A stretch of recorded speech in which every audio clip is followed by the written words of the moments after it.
le vrai problème, en fait, c'est que euh, l'Apocalypse n'est pas le livre original. Le livre original qu'a écrit Saint Jean, Jean de Patmos, c'est l'Apocalypse des Esséniens.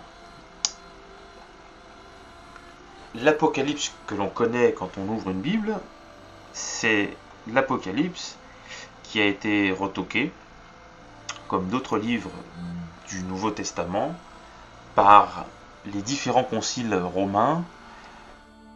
Et Constantin est un des piliers de cette entreprise.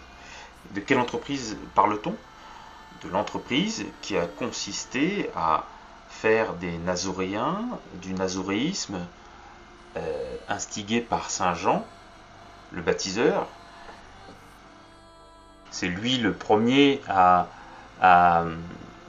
faire cette doctrine, la doctrine du nazoréisme. Et il venait des Esséniens, on le sait, car son rite de baptême dans le Jourdain correspond, aujourd'hui on le sait avec les documents qu'on a retrouvés à Qumran, correspond au rite que faisaient les Esséniens, qui faisaient énormément de rites opératifs avec de l'eau. Mais ce qui nous intéresse ici, c'est la façon dont Rome a modifié les textes de cette époque, et surtout l'Apocalypse de Jean de Patmos. Donc, en Apocalypse chapitre 12, verset 1, il est dit que cette femme enfante, que le dragon qui a délogé les étoiles et qui a traîné derrière lui les étoiles veulent dévorer l'enfant, cette femme est emmenée dans le désert, etc., etc. Sauf que cette partie est fausse. Dans l'Apocalypse des Esséniens, il est dit tout à fait autre chose. Cette femme vêtue de soleil avec la lune sous ses pieds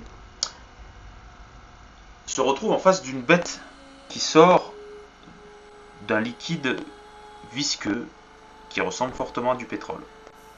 Elle essaye de l'embrasser et cette bête brise la femme, brise ses os.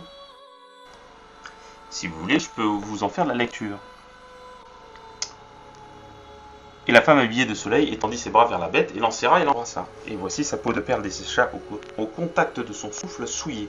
Et son dos se brisa par les bras de roc broyant et elle versa des larmes de sang dans le bain de vase.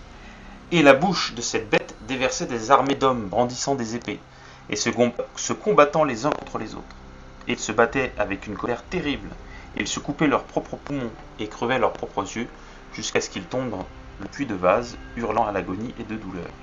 Et je marchais jusqu'au bord de la source et y plongeais ma main, etc., etc., etc. Et là, Jean retire des hommes du bain de vase, voilà, et puis ils sont lavés par une pluie.